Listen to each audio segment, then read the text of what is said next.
Olá, bora destrinchar hoje um tema que é simplesmente decisivo para o concurso da Aero, o ciclo de compras públicas. Mas a gente não vai só entender o processo não. O nosso foco aqui é se adiantar e desmontar aquelas armadilhas que a FGV adora colocar na prova. A ideia é pensar como a banca pensa, sabe? Para garantir aqueles pontos que no final fazem toda a diferença. Vamos nessa? E para guiar a gente nessa jornada, nossa bússola, nosso material de referência é o Caderno de Estudos número 12 do projeto Aleroturbo. Toda essa estrutura, as sacadas, a visão estratégica que a gente vai ver aqui, vem do trabalho impecável do professor doutor Marcelo Lessa. Ele é a grande mente por trás desse projeto.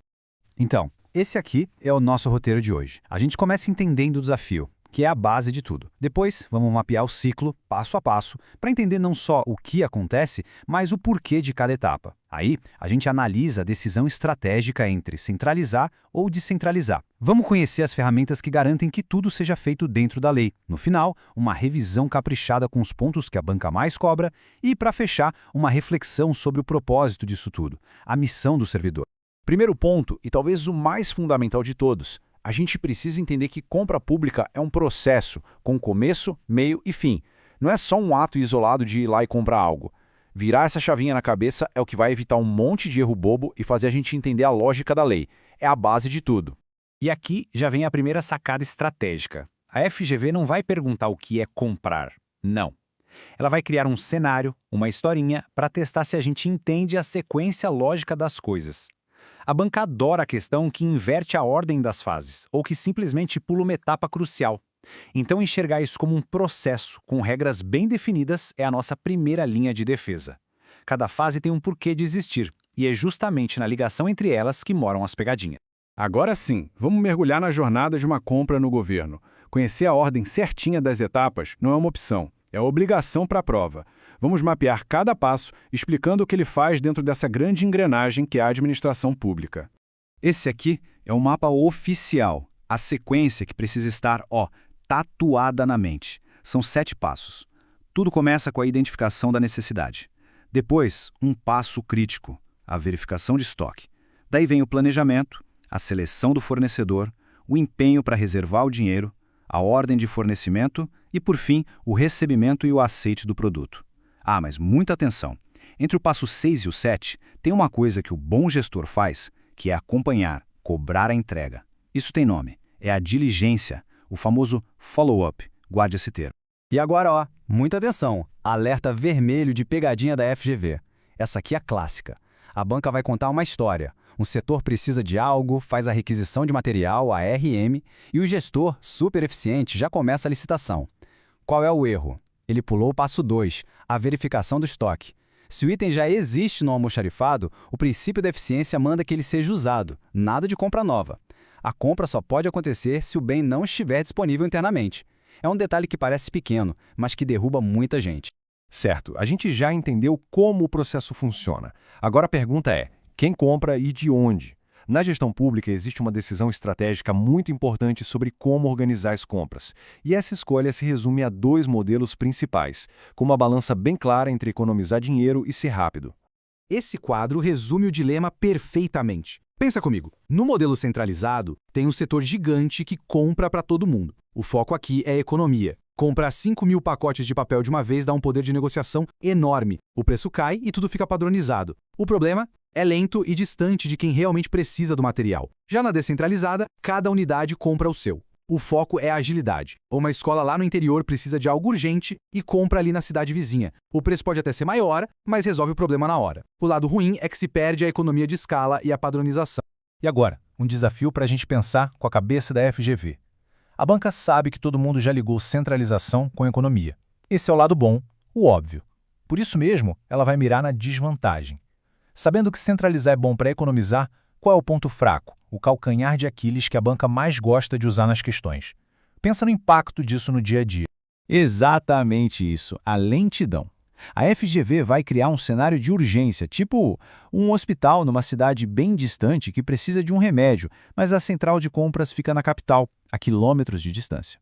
O processo centralizado, mesmo sendo mais barato por unidade, pode ser lento demais e custar vidas. A banca testa se a gente entende que economizar não é a única regra do jogo. Às vezes, a agilidade do modelo descentralizado é o que melhor atende ao interesse público. Bom, para tudo isso funcionar direitinho na prática, existem ferramentas que dão segurança jurídica e eficiência para o processo. Sem elas, seria o caos. E duas delas são figurinhas carimbadas em prova, o SICAF e o empenho. Vamos entender para que serve cada uma. O SICAF basicamente é um grande poupador de tempo e de papel. É pura eficiência. Imagina o pesadelo que seria se a cada licitação no Brasil, uma empresa tivesse que apresentar a mesma pilha de documentos de novo e de novo. O SICAF resolve isso. Ele centraliza o cadastro e as certidões das empresas. O governo só entra no sistema e checa se o fornecedor está com tudo em dia para participar. Simples, rápido e transparente. Agora, o empenho. Se o SICAF é sobre eficiência, o empenho é sobre segurança e planejamento. Pensa assim, o empenho é como se o governo pegasse o dinheiro do orçamento, colocasse num envelope com o nome do fornecedor e o que foi comprado e guardasse. Aquele dinheiro está oficialmente reservado. É a garantia para o fornecedor de que o dinheiro para pagar por aquele serviço existe e não vai sumir. Sem isso, ninguém ia querer vender para o governo, né? E olha, isso aqui não tem conversa, não tem jeitinho. A Lei 4.220, que é a Bíblia das Finanças Públicas no Brasil, é muito clara. É proibido fazer qualquer despesa sem antes ter o empenho. A FGV sabe disso e vai criar um cenário tentador. Um gestor cheio de boa vontade, numa emergência, manda entregar um produto para agilizar e promete fazer o empenho depois. Cuidado, isso é ilegal. A regra é cristalina. Primeiro o empenho, depois a compra. Ponto final. Beleza, chegamos agora na nossa revisão de ouro. É hora de fixar o que é mais importante, usando a estrutura do fichamento do professor Lessa. São aqueles pontos que tem que estar na ponta da língua para a prova, as ideias centrais de todo esse assunto.